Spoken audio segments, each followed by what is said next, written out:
Hello everybody and welcome to another Guild Wars 2 story time. We're going back into the past again for another random story from the depths of ArenaNet's website, well the Guild Wars 2 website.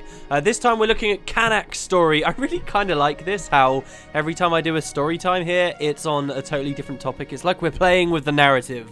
And if you know anything about me, it's that I love when people play with narrative. Pulp Fiction, Jacob's Ladder, these are good films, these are good works. Okay, so anyway, Canach's story. This is by Scott McGow on the 22nd of May, 2013, which is kind of an interesting day. I'll just jump straight into it for you guys. This is Canach's story, an after-hours meeting, set around the time that we were at South Sun. There's so many stories about the South Sun stuff. Have they eased off recently then, I wonder? Curious. Anyway. Provisional Junior Executive Bling scowled as he stomped up the path to his front door. To call his company living quarters modest was far too generous. Hoverific was how he thought of it. The consortium provided accommodations for its employees based on their previous year's performance, and by all accounts, Bling's previous year warranted not so much as a house as a skrit hole. PJE Bling returning home, he called. He discovered the hard way that if he didn't announce himself before opening the door, the consortium-provided home security golem would knock him down and stand him on his ears until it verified his identity. Some consortium executives considered such golems perks of the job. Bling's was more of a punishment, spy, bullying, overseer put over him for the abysmal year he'd had. The interior of Bling's hovel was silent and still. "Didn't you hear me? I'm he started, but a hard-soled boot slammed into the middle of the Asura's back and sent him skidding across the rough wood floor. The door slammed shut, leaving Bling gasping in the darkness with a face full of abrasions and a throat full of fear. Sub-Director Bling. The voice was soft, cultured, and disturbingly calm. Bling recognized the speaker and choked back his rising panic. "Canach?" Bling squeaked. The intruder struck a match, revealing his cold, expressionless face. It was indeed Canach, and the Sylvari mercenary was every bit as grim as Bling remembered. As soon as he saw recognition in Bling's face, Canach extinguished the match with a flick of his wrist, and the room went dark once more. Null. Bling hadn't heard the Sylvari move, but Canach's voice now came from behind, directly in Bling's left ear. Where is he? Bling struggled to sound formidable. I'm not telling you anything. That's how I got demoted in the first place." "Null," Canach said again, punctuating the word with the metallic sound of a dagger sliding from its sheath. "Where?" "Another freelance decommission team ambushed me last week. 2 humans and a char came for my head saying, 'Null sends his regards.'" "That has nothing to do with me," Bling hoped he sounded braver to Canach than he did to himself.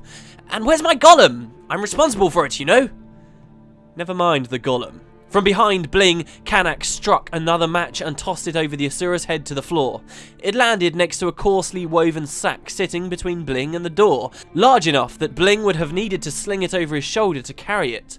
The sack held 3 irregular shapes inside and had a small, dark stain seeping through the bottom to form a puddle underneath. "Null won't get the head he was expecting, but I have these for him instead." The match sputtered and began to burn out as Bling continued to stare at the grisly bundle, fixing on the pair of horns that had punctuated out through one side. He tried to come up with something to say that wouldn't get his own throat cut. "Oh," he said finally, "they underestimated me, and now I'm going to settle things with our old colleague. If you don't give me something I can use, I'll take part of you with me when I go." "South Sun Cove!" Bling licked his lips anxiously. "Null's establishing refugee settlements to give the unfortunate victims of the Molten Alliance a fresh start." Which means they haven't been able to sell enough vacation packages to the island. Canach was close enough for Bling to hear leafy hair rustling and smell the scent of freshly cut grass. Or that they need a fresh influx of cheap labour.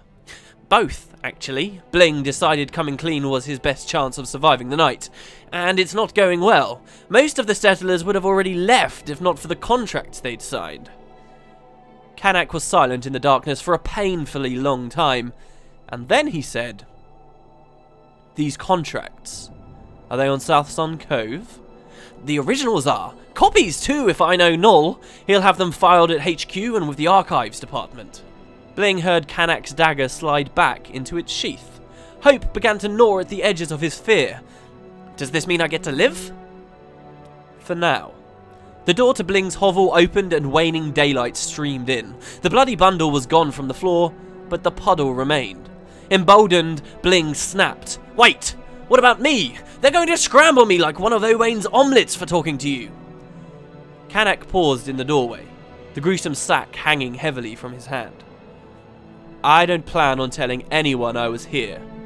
Neither should you." Bling's annoyance overrode his self-preservation, and he made a dismissive, obscene noise.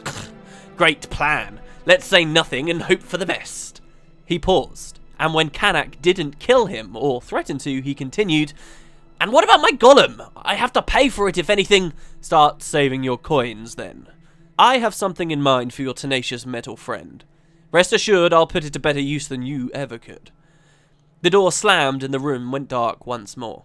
After a few moments, Bling exhaled loudly and dropped rump first to the floor.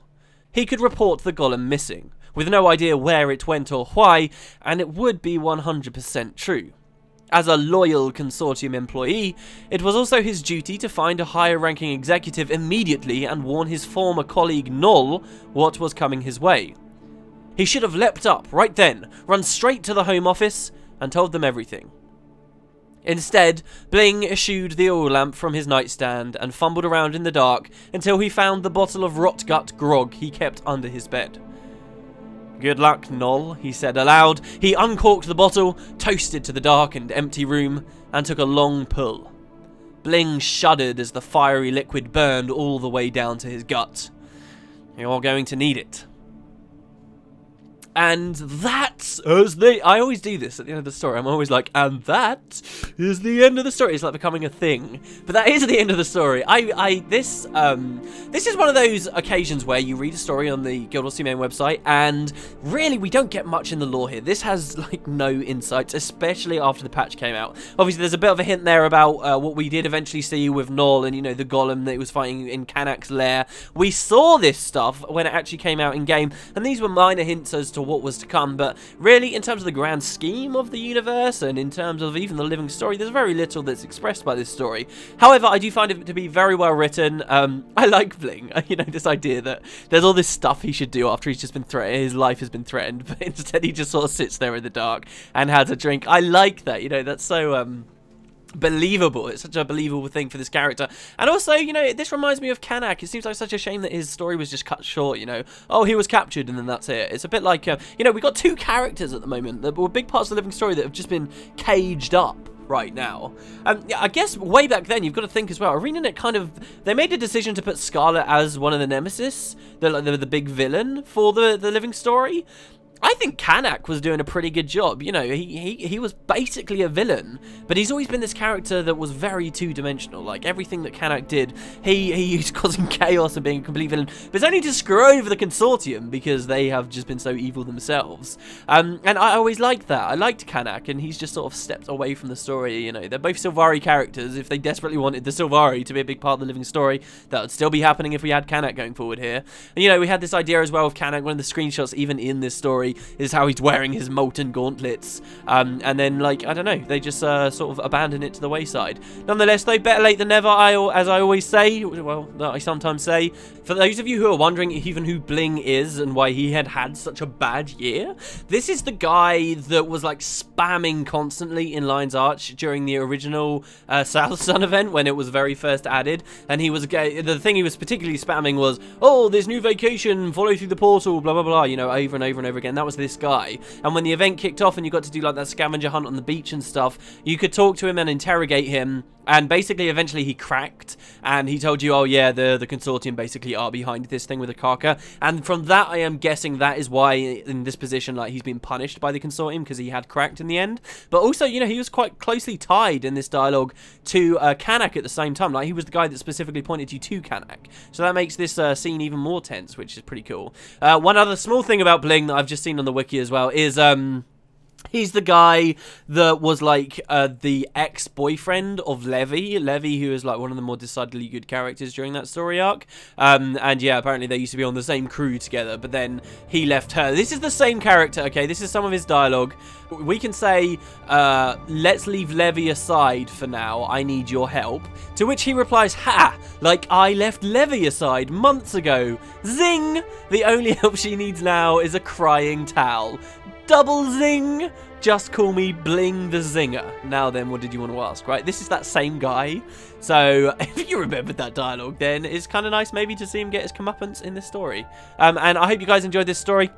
We will have more coming up very in the near future. I'm sorry I don't have too much extra that I can add to this. I just hope you enjoyed my reading. Today has been a bit of a crappy day for me, I've got to be honest. I spent a long time trying to deal with like soft mod, my original Xbox. I have 2 of them, and I spent hours and hours and hours working on it, and it came to nothing, basically. Absolutely nothing. I've wasted my entire day, and even worse, I've basically bricked both of the devices. So now I have to look at maybe spending £100 or something to A, buy a new Xbox, and B, buy one that's actually got the mod as it stands. That is potentially related to YouTube stuff as well in the future, but we'll leave it there. Anyway, I hope you guys have a good day. I hope you had a better day than me, and I guess I will see you next time. Tomorrow, obviously, patch stuff is coming out. I've got draft building coming too soon as well.